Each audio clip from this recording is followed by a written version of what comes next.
લેખક છે હરેશ ટાંક। અમરેલી જિલ્લામાં પાછલા દિવસોમાં કાતિલ ઠંડીનું મોજું ફરી વળ્યું હતું। જો કે હવે ધીમે ધીમે વાતાવરણ અનુકૂળ રહ્યું છે।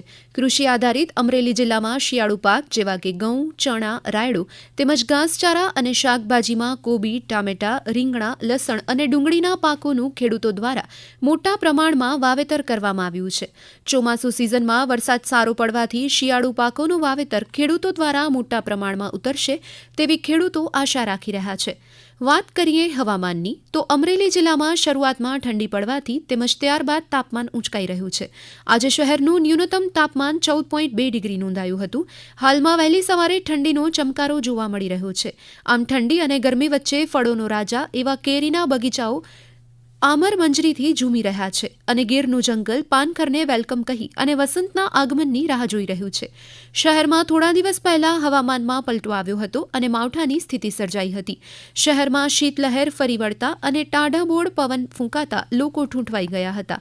અહીં ન્યૂનતમ તાપમાન 10 ડિગ્રી નીચે સુધી ગગડ્યું હતું। જો કે પાછલા 4-5 દિવસથી ન્યૂનતમ તાપમાન ઊંચકાઈ રહ્યું છે, જેને પગલે લોકોએ કડકડતી ઠંડીમાંથી આંશિક રાહત અનુભવી હતી।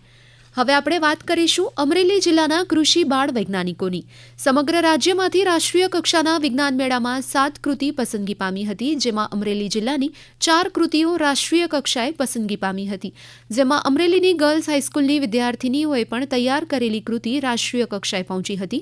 હાઈસ્કૂલની વિદ્યાર્થીની નિત્યા ચાંપાનેરી અને ધ્વનિ દુહેરાએ શિક્ષક નિલેશભાઈ ઝાલાના માર્ગદર્શન હેઠળ ગણનાત્મક ચિંતન આધારિત સીટી ડિજિટલ સ્ટોરીની કૃતિ રજૂ કરી હતી। આ કૃતિની પસંદગી રાષ્ટ્રીય કક્ષાના બાળ વૈજ્ઞાનિક પ્રદર્શનમાં થઈ છે, જે અંતર્ગત આ બંને વિદ્યાર્થીનીઓ તથા શિક્ષક હરિયાણાના સોનીપત ખાતે યોજાઈ રહેલા રાષ્ટ્રીય કક્ષાના પ્રદર્શનમાં ભાગ લઈ મુલાકાતીઓની પ્રશંસા પામી રહ્યા છે। ગુજરાતના મહામહિમ રાજ્યપાલ આચાર્ય દેવવ્રતજીના પ્રાકૃતિક ખેતીના પ્રયાસોને સફળતા મળી છે। કરિયાણા ગામના ખેડૂતોએ પ્રાકૃતિક કૃષિ ફાર્મની મુલાકાત લઈ જીવામૃત સહિતની માહિતી મેળવી બાબરા તાલુકાના કરિયાણા ખાતે ખેડૂતોને પ્રાકૃતિક કૃષિના વિવિધ આયામો અને બાગાયતી પાકોમાં પ્રાકૃતિક કૃષિનું મહત્વ વિષયક નિષ્ણાતો દ્વારા માર્ગદર્શન આપવામાં આવ્યું હતું। પ્રાકૃતિક કૃષિના મહત્વના ઘટકરૂપ જીવામૃત, ઘન જીવામૃત, આચ્છાદન, મિશ્ર પાક પદ્ધતિ ઉપરાંત પ્રાકૃતિક કૃષિના ફાયદા ઉપરાંત રોગ નિયંત્રણ માટે નિમાસ્ત્ર, બ્રહ્માસ્ત્ર અને અગ્નિશાસ્ત્રની વિસ્તૃત વિગતો આપવામાં આવી હતી। પ્રધાનમંત્રી નરેન્દ્રભાઈ મોદીના આહવાનના પગલે આઝાદીના અમૃત મહોત્સવ અંતર્ગત દેશમાં પ્રાકૃતિક ખેતીનું અભિયાન શરૂ છે। રાજ્યમાં પ્રાકૃતિક ખેતીને વેગ આપવા માટે રાજ્યપાલ આચાર્ય દેવવ્રતજીના માર્ગદર્શનમાં ખેડૂતોને ગૌ આધારિત પ્રાકૃતિક ખેતી સાથે જોડવા માટે વિશેષ અભિયાન અપનાવવામાં આવ્યું છે। ત્યારે અમરેલી જિલ્લામાં પણ પ્રાકૃતિક ખેતીની પહેલને બહોળા પ્રમાણમાં પ્રતિસાદ મળી રહ્યો છે।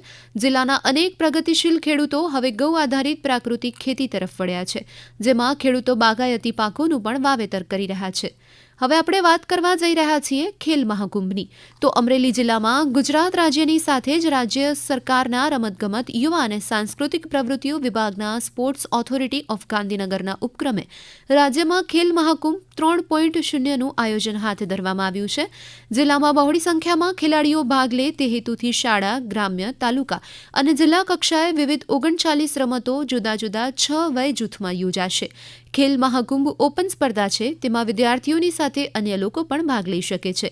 તાલુકા કક્ષાએ યોગાસન, ચેસ, ખોખો, વોલીબોલ, એથ્લેટિક, રસ્સાખેંચ અને કબડ્ડી સહિત વિવિધ સ્પર્ધાનું આયોજન આગામી 6 જાન્યુઆરીથી હાથ ધરવામાં આવશે।